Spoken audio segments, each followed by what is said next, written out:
नमस्कार, बघूयात आजचा पहिला प्रकार। आता हा पदार्थ तयार करण्यासाठी 1 वाटी मुगाची डाळ 2 तास पाण्यामध्ये भिजवून घेतली। डाळ चांगली भिजलेली आहे। या डाळमधील पाणी आपल्याला पूर्ण नितळून घ्यायचे आहे।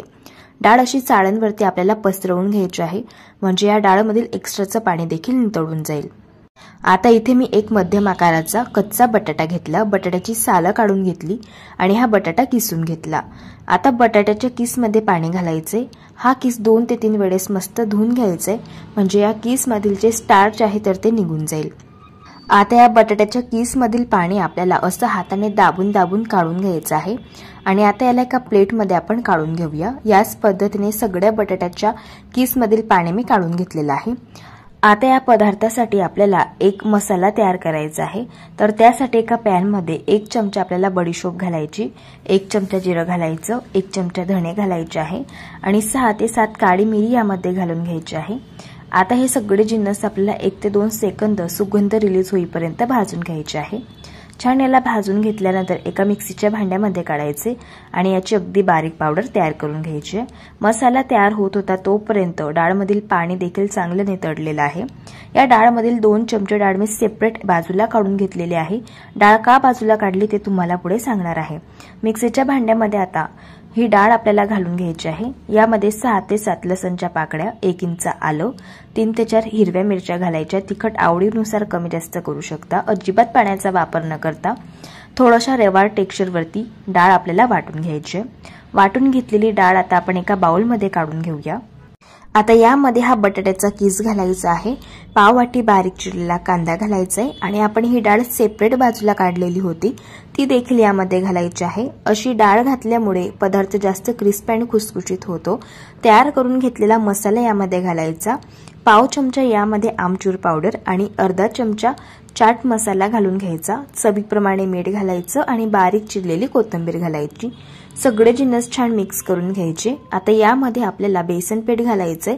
1 वाटी बेसन पीठ घेतलेलं आहे। यातील अर्ध बेसन पीठ सुरुवातीला घालून घेतलं। गरज लागली तर आपण उरलेलं बेसन पीठ देखील यात घालूया। याला मिक्स करून घेतलंय। मला असं वाटतं यात आणखी बेसन पीठ बसेल, त्यामुळे जे शिल्लक राहिलेलं बेसन पीठ होतं ते देखील यामध्ये घालून घेतलं। टोटल 1 वाटी बेसन पीठ इथे आपण यासाठी वापरले। मिश्रणाची थिकनेस पाहून घे, या पद्धतीची आहे। या पदार्थाची चव दुपटीने वाढण्यासाठी तुपाची फोडणी यामध्ये घालायची। 1 चमचा तूप गरम करून घ्यायचं। यामध्ये पाव चमचा हळद घालायची आणि पाव चमचा हिंग घालायचा। तयार करून घेतलेली फोडणी मिश्रणामध्ये घालायची आणि छान याला मिक्स करून घ्यायचं। इथे आपण मेदू वडे तयार करत आहोत। त्यासाठी हाताला पाणी लावायचं आणि थोडंसं मिश्रण हातामध्ये घ्यायचं आणि याचा गोळा असा तयार करून घ्यायचा। चहाची गाळणी घेतलेली आहे, याला देखील सुरुवातीला पाणी लावून घेतलेलं होतं। हे मिश्रण आता आपल्याला गाळणीवरती ठेवायचे। थोडंसं याला थापून घ्यायचं आणि याला होल तयार करून घ्यायचं। इथे आपला हा मेदू वडा तयार झाला। मेदू वडा फ्राय करण्यासाठी तेल गरम करून घेतलं। चहाची गाळणी अशी हलकीशी शेक करून घ्यायची आणि हा वडा असा अलगद तेलामध्ये सोडून घ्यायचा। वडा मस्त क्रिस्पी आणि कुरकुरीत होईपर्यंत दोन्ही बाजूने फ्राय करायचा। तयार झाला मूग डाळीचा क्रिस्पी आणि कुरकुरीत असा हा मेदूवडा। चवीला अगदी भन्नाट लागतो हा मेदूवडा। नक्कीच एकदा या पद्धतीने ट्राय करून बघा। प्रकार क्रमांक 2। आता हा पदार्थ तयार करण्यासाठी 1 वाटी मुगाची डाळ 2 तास पाण्यामध्ये भिजवून घेतलेली आहे।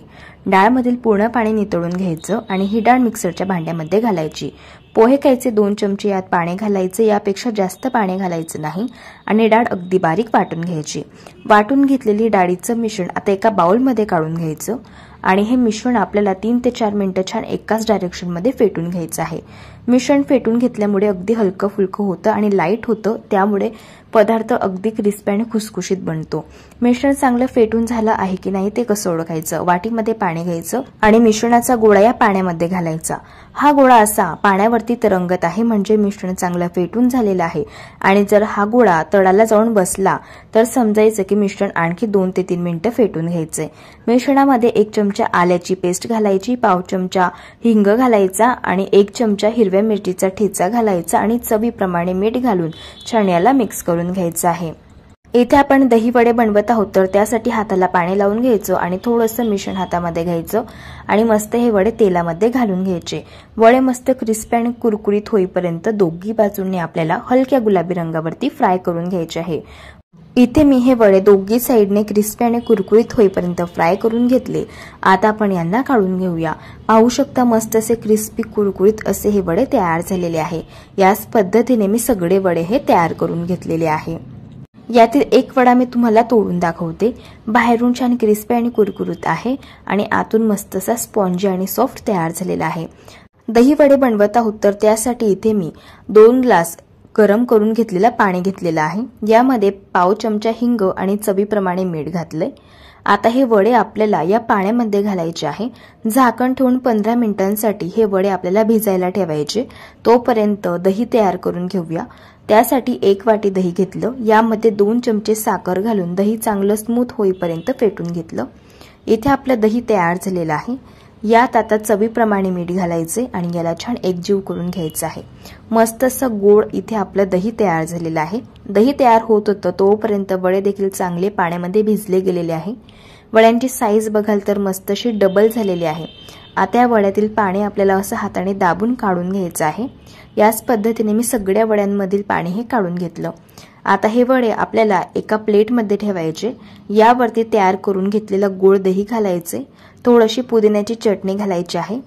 आता चिंच आणि गुळाची चटणी घालून घेऊया आणि थोडंसं लाल तिखट यावरती घालायचे। तयार झाले मस्त असे मऊ लुसलुशीत स्पॉन्जी सॉफ्ट असे दही वडे। चवीला छान लागतं, एकदा बनवून बघा। प्रकार क्रमांक 3।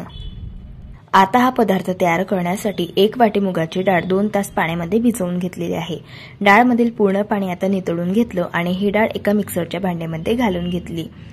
आता यामध्ये आपल्याला 1 इंच आल्याचे काप आणि 2 हिरव्या मिरचीचे काप घालायचे आहे। तिखट आवडीनुसार कमी जास्त करू शकता।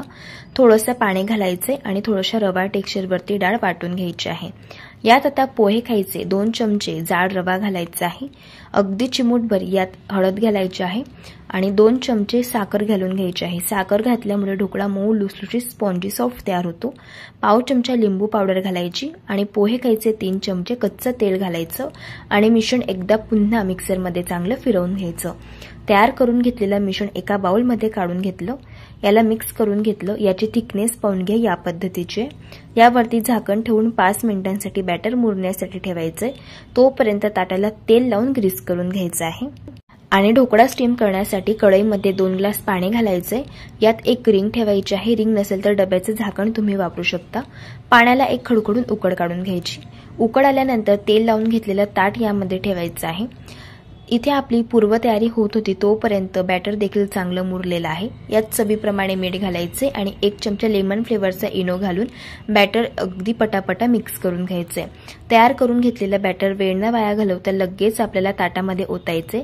झाकण ठेवून गॅसच्या हाय फ्लेमवरती 15 मिनिटं ढोकळा शिजवून घ्यायचा आहे। इथे मी हा ढोकळा शिजवून घेतलेला आहे आणि तुम्ही पाहू शकता टूथपिक देखील अगदी क्लीन निघालेली आहे। याचा अर्थ ढोकळा शिजलेला आहे। ढोकळा हलका थंड करून घेऊया। तोपर्यंत ढोकळ्यासाठी फोडणी बनवूया। तेलामध्ये 1 चमचा मोहरी घालायची। मोहरी तडतडल्यानंतर पाव चमचा हिंग घालायचा आणि 4 ते 5 हिरव्या मिरच्या घालायच्या। 10 ते 12 कढीपत्त्याची पानं घालायची आणि फोडणी 1 ते 2 सेकंद तेलावरती छान परतून घ्यायची। ढोकळा हलका थंड झाल्यावरती तयार करून घेतलेली फोडणी ढोकळ्यावरती घालायची आणि छान पसरवून घ्यायची आहे। आता ढोकळा आपण कट करून घेऊया। ढोकळा कट करत असतानाच अंदाजा आला असेल हा ढोकळा किती स्पॉन्जी सॉफ्ट तयार झालेला आहे। असा हा मुगाचा ढोकळा पौष्टिक देखील आहे आणि चवीलाही छान लागतो आणि ढोकळ्याला बघा किती छान जाळी पडलेली आहे। या पद्धतीने एकदा तुम्ही नक्कीच ट्राय करून बघा। प्रकार क्रमांक 4। आता हा पदार्थ तयार करण्यासाठी 1 वाटी मकीचे दाणे मिक्सरच्या भांड्यामध्ये घातले। यात 1 चमचा जिरं घातलं, 2 हिरव्या मिरच्या, 1 इंच आलं आणि 6 ते 7 लसणच्या पाकळ्या घालून मिश्रण चांगलं वाटून घेतलेलं आहे। आता इथे मी 1 वाटी मुगाची डाळ भिजवून घेतली आणि पाव वाटी तांदूळ देखील भिजवून घेतलेले आहे। डाळ तांदूळ भिजल्यानंतर यातील पाणी मी नितळून घेतलेलं आहे। इथे आपण मकीचे दाणे वाटून घेतले होते त्यामध्येच आपल्याला डाळ आणि तांदूळ घालायचे आहे। थोडंसं पाणी घालून याला वाटून घ्यायचंय। इथे आपलं हे मिश्रण तयार झालेलं आहे। तयार केलेलं मिश्रण एका बाउलमध्ये आपण काढून घेऊया। तुम्ही या मिश्रणाची थिकनेस पाहून घ्या। या पद्धतीची आपल्याला ठेवायची आहे। जसं आपल्या डोस्यांचं बॅटर असतं ना तसंच हे मिश्रण ठेवायचं। यात चवीप्रमाणे मीठ घालून याला मिक्स करून घ्यायचंय। इथे आपण क्रिस्पी आणि कुरकुरीत मुगाचा डोसा बनवत आहोत, तर त्यासाठी तवा गरम करून घ्यायचा आणि तव्याला तेल लावून घ्यायचं। तयार करून घेतलेल्या डोस्यांचं बॅटर 2 पडी तव्यावरती घालायचं आणि एकाच डायरेक्शनमध्ये आपल्याला डोसा मस्त पसरवून घ्यायचा आहे। हा डोसा क्रिस्पी आणि कुरकुरीत होईपर्यंत एकाच साइडने आपल्याला भाजून घ्यायचा आहे। डोसा एका साइडने भाजत आला की वरची बाजू कोरडी होते, याला तेल लावून घ्यायचे। तेलाऐवजी बटर सुद्धा तुम्ही वापरू शकता आणि तवा असा आपल्याला गोल फिरवत छान चारी बाजूंनी हा डोसा मस्त क्रिस्पी कुरकुरीत होईपर्यंत भाजून घ्यायचा आहे। इथे मी हा डोसा क्रिस्पी कुरकुरीत होईपर्यंत भाजून घेतला। तुम्ही पाहू शकता डोस्याच्या वरती छान ब्राऊन डॉट्स आलेले आहे। यावरती आता आपल्याला चीज किसून घालायचं आहे, म्हणजे डोसा जास्त चवीला छान लागतो आणि हा डोसा फोल्ड करून घ्यायचा आहे। तयार झाला क्रिस्पी आणि कुरकुरीत असा हा मुगाचा डोसा। चवीला अगदी टेस्टी लागतो हा डोसा। नक्कीच एकदा या पद्धतीने ट्राय करून बघा। प्रकार क्रमांक 5। आता हा पदार्थ तयार करण्यासाठी 1 वाटी मुगाची डाळ 2 तास पाण्यामध्ये मी भिजवून घेतलेली आहे। डाळमधील पाणी हे काढून घ्यायचं आहे आणि ही डाळ मिक्सरच्या भांड्यामध्ये घालून घ्यायची आहे। आता यामध्ये 1 चमचा जिरं घालून घ्यायचं आहे। इथे मी 3 हिरवी मिरची घेतली, 4 ते 5 लसणच्या पाकळ्या आणि 1 इंच आलं घालून घेतलेलं आहे। आता थोडंसं पाणी घालायचंय आणि याला आपल्याला वाटून घ्यायचंय। बघू शकता या पद्धतीने बॅटरची थिकनेस बघून घ्या, या प्रकारचे आपल्याला ठेवायचे। आता हे बॅटर एका बाउलमध्ये काढून घ्यायचं आहे। यामध्ये बारीक चिरलेला टोमॅटो, बारीक चिरलेला कांदा घालायचा आहे, पाव चमचा हळदी पावडर घालायची आहे, पाव चमचा गरम मसाला घालायचा आहे, चवीप्रमाणे मीठ घालून हे सगळं आपल्याला चांगलं मिक्स करून घ्यायचं आहे। यामध्ये आपण भाज्या घालून घेतलेल्या आहेत, त्यामुळे मला बॅटर थोडंसं घट्ट वाटत आहे, तर इथे मी पाव कप पाणी घातलेलं आहे बॅटरमध्ये आणि चांगलं मिक्स करून घेतलेलं आहे। बॅटरची थिकनेस बघून घ्या, या प्रकारची आहे। सगळ्या शेवटी बारीक चिरलेली कोथिंबीर यामध्ये घालून घेतलेली आहे। आता लगेच आपण नाश्ता बनवायला सुरुवात करूयात, तर त्यासाठी तवा गरम करून घेतला, याला तेल लावून घ्यायचंय। तेलाऐवजी बटर किंवा तूप सुद्धा वापरू शकता। तयार करून घेतलेलं हे मिश्रण आपल्याला साधारण 2 चमचे असं तव्यावरती घालून घ्यायचंय। यावरती लगेच आपल्याला 1 ब्रेडचा स्लाइस ठेवायचा आहे आणि यावरती पुन्हा हे तयार केलेलं बॅटर घालून घ्यायचंय। आता हा नाश्ता आपल्याला दोघी साइडने क्रिस्पी आणि कुरकुरीत होईपर्यंत झाकण ठेवून भाजून घ्यायचंय। एका साइडने भाजून घेतल्यावरती याला पलटी करून घ्यायचंय आणि दुसऱ्या साइडने देखील याला भाजून घ्यायचंय। कडेने थोडंसं तेल सोडून घ्यायचंय। इथे मी हा नाश्ता छान क्रिस्पी आणि कुरकुरीत होईपर्यंत दोघी बाजूने छान भाजून घेतलेला आहे। बघू शकता या पद्धतीने तयार झाला इथे आपला हा मुगाचा नाश्ता। चवीला अगदी छान लागतो आणि लहान मुलं तर फार आवडीने खातील, इतका चविष्ट लागतो।